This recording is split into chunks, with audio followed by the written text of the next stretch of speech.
place to come. Fine, how are you? We gonna have a good show. Yeah. So you just left your shoe? Hey, you know, I peek in.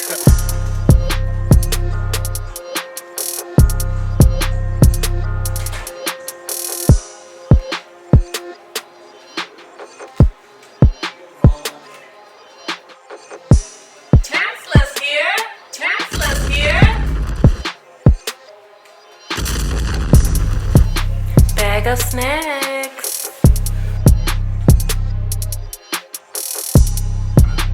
Do what I enjoy watching. Oh yeah.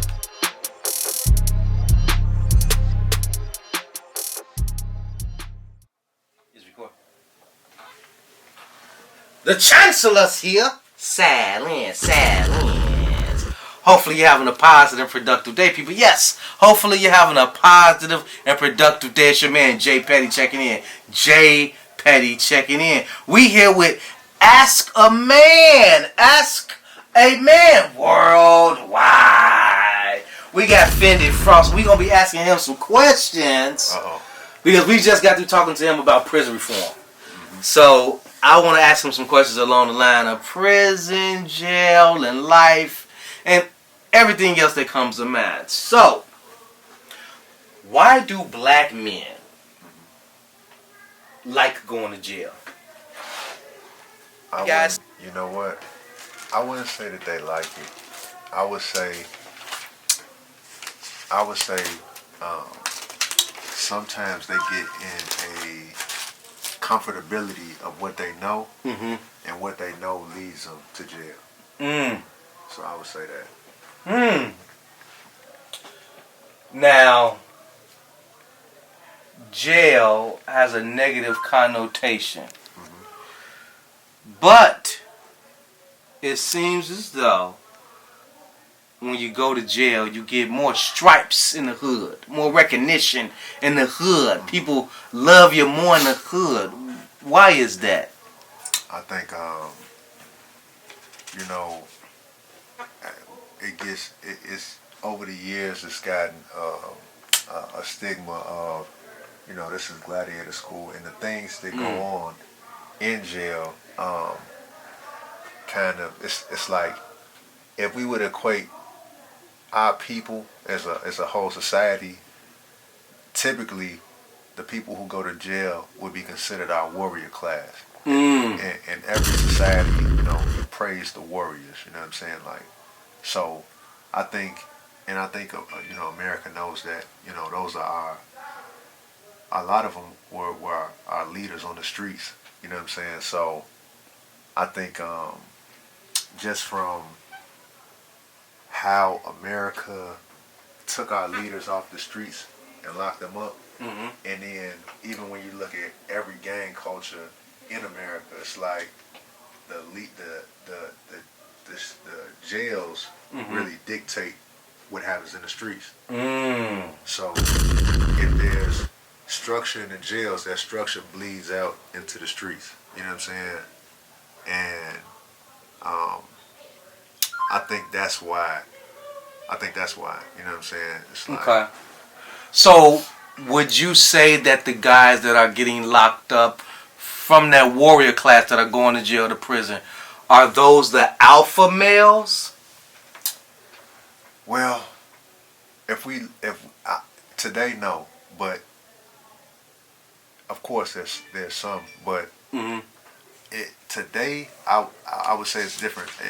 I would go back, if we go back to like the 60s and the 70s, where it was more so like the civil rights leaders and the Black Panthers, and those were like, you know, the alpha males. And even we go to like the 80s, where you know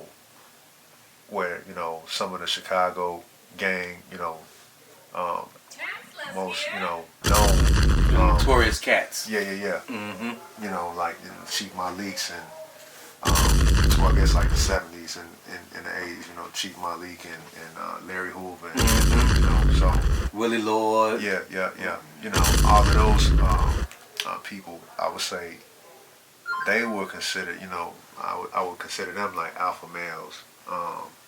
And the original structure for those actual entities was to kind of police the community against, the police. Mm. It was to keep the people in the community safe. And, of course there was violence just like any organization. You know what I'm saying? It's violence in corporate America that we don't hear about. You know what I'm saying? So, and, but, back to the question, I think today it's more of, it's like, because the game is different. You know what I'm saying? Mm-hmm. So I look at the streets like it's more so followers. You know what I'm saying? Mm. So I wouldn't consider them alpha males because Right. back then it's like you could get rich. And not to say you can't get rich in the streets now, but you're not gonna get rich like selling, cocaine like back in the early 90s. Right, things done changed. The Yeah. game done changed up. Yeah. So you still, doing certain things, and if we look at the youth today, they getting on social media, posting guns, and it's like I don't look at those like alpha men. No, it's like that's not. You know what I'm saying? Right.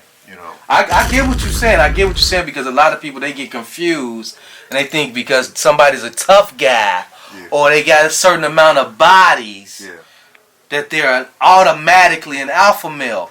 Yeah. And when I think about alpha male tendencies or the framework, that's someone who can really just, they come in all different shapes and sizes. Yeah. I think an alpha male is more so a leader, and if you're a leader, you're not gonna be following behind the pack and doing what everybody else doing. Yeah. Yeah. You're gonna stand out. Yeah. You're gonna be doing your own thing. Yeah. You're not gonna worry about what other people are thinking of you. Yeah. You're gonna always try to get better and better and bring people up with you, Yeah. and help out others and protect. Yeah. Now, what is a strong black woman? I think a strong black woman is.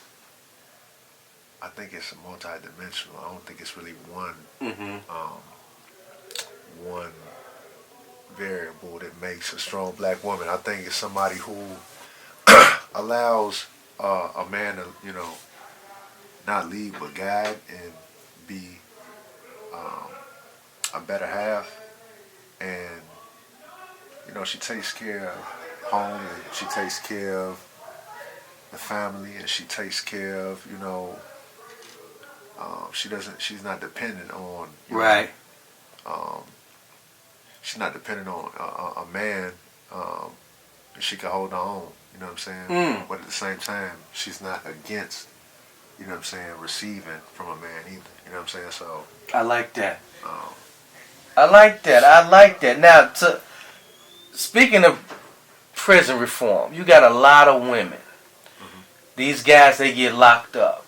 Yeah. And they stay with the guy that's locked up for years and years, and, Mm-hmm. and the boyfriend's in jail. Yeah. Do you think that those women are stupid for staying with those men behind bars, or that's loyalty? Well, I wouldn't say that's stupid. I think it's just like my homie Zeus. He did 5 years, right? He just came home last year, right? Mm-hmm. And if he called me, I answer the phone. Right. He rarely asks me for any money, but if he asked, I sent it to him. Exactly. Shit, when he came home, I went and picked him up. You know what I'm saying? It's real. It's my homie, so whether, it's just like if you, even if like you my homie, and if you my homie, you my homie. Right. It's the same thing with women, you know what I'm saying? Like, if you rocking with me, you rocking with me. I understand why you would venture off, but if I feel like if you with somebody and they go to jail, even if y'all don't stay in a relationship together, I think if you all never were on bad terms, Mm-hmm. I think you know, I ain't gonna say you owe it to that person to, you know, be there, but I think it's only right. You know what I'm saying? I think that's loyalty. Right, because y'all still had a history. You still know that person as a human being. Y'all was friends first. Yeah. When y'all came as one in that union, the goal was to make sure that that person is always okay. Yeah. Whether they locked up Yeah. or they out on the outside. Yeah. I brought that up because I see a lot of people getting judged because I know a lot of women that date guys, they got boyfriends that's locked up in prison. Yeah. And people be like, you stupid, you stupid, you stupid. And from the outside looking in, I always tell people, you know what? You never know what value that person brought to that woman while they were in their life. Yeah. So, and you might be saving that man's life too. You know what I'm saying? It's like we all need some type of love. You know what I'm saying? So if you lock behind bars, you need somebody to help you get through them situations. You know what I'm saying? And I think we owe it as a people to be more there for people that's locked up. You know what I'm saying? Okay. Because it's like I got a big family, right? Mm-hmm. My little cousin, he's up for his appeal, right? Mm-hmm. And my nephew's up for his appeal too, right? Now, if everybody in my family put up $10 to put towards a lawyer, we could get lawyers for both of them. I got a big family. You know what I'm saying? Right. We don't do stuff like that. You know what I'm saying? It's like. But why? Why do you think we don't do stuff like that? I have no clue. It's like once they gone, it's like they gone. Right. You know, it's a few select, you know, family members that stay in tune, and everybody act like they care. Like, oh, have you talked to him? Well, I mean, you can talk to him too. Just write him a letter. Give him your number. Put your number on the list. When he call, answer the phone so he don't take your number off the list. You know what I'm saying? I remember. Now that we talking about this, I had a little boo-boo. And she was so wild. This was, she know who she is. But I went to go see my baby while she was locked up in the county. Like, real talk. I went to go see my little gangster girl, you know? Yeah. I went up there, you know, hands, hey, baby, you know. Yeah. Saw the other, you know, the girls locked up, but I went to go see about my baby because we was young and we was in it together. Yeah. You see what I'm saying? So I remember going to see her. She was just so happy. I remember writing letters, and we both writing letters. Yeah. So everybody needs that support. Yeah. You know what I'm saying? Especially on an emotional level when they locked up. Yeah. You know what I'm saying? Because we know financially it's going to be hard. But what about the mental and the emotional? Yeah. You know what I'm saying? So now that we think about it, I remember going to see my homegirl when we was playing around. She caught a little thing and pew, you know, I had went up to the county to check up on her. Yeah.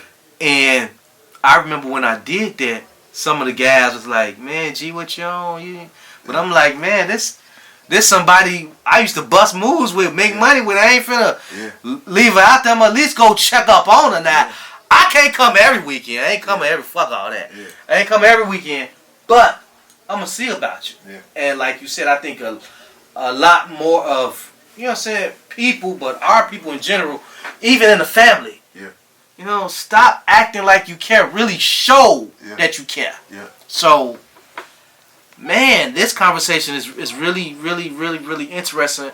And I can't wait to come to your event. You know what I'm saying? To see the people out there that you are going to help. You know what I'm saying? Because I know you care about a lot of people.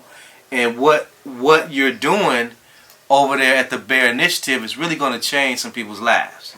Really going to change some people's lives, man. So, I really, really want to say thank you for giving us this opportunity so we can come and have this dialogue. It's all about sharing a dialogue first so people can get an understanding, so that they can get an overstanding, and we can really come together and fix some of these real deep issues.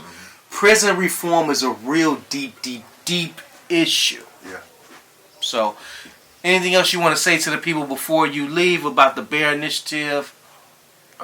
Well, February 27th is the event, but look for an earlier date. That we'll be going up on 35th and actually getting people their records. You got an RSVP for the event, so go to B.E.A.R Initiative Instagram. That's B.E.A.R Initiative and RSVP in the link in the bio. And man, I'm excited. Hey, let's go. Silence. Yeah, that felt good.